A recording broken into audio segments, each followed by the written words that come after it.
Slangai no Zion khopui ngain kan ru katrap suni tini pun ro pui sil inan leng san sa katan hunau ve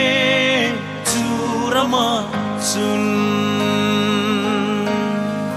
ka vangai nge ka vangai nge amun rau pui amoy na hai negi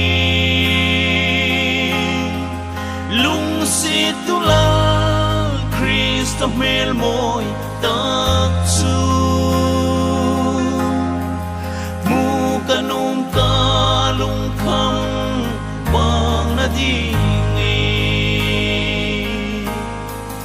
amoy ziril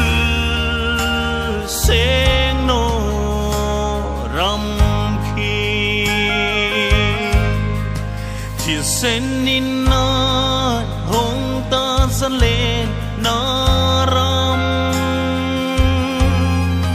ka tharau chu ramol chu thi jing ro khovel ram hi ala trui dingani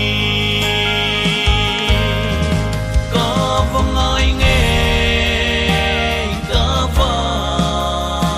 vangai nge amun rau pui amoy na hai negi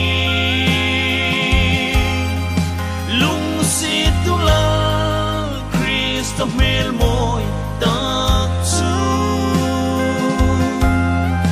mu kanung kalung kham bang na dingi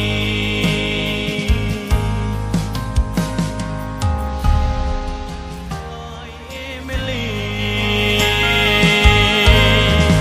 ka vangai nge ka vangai nge amun rau pui amoy na hai negi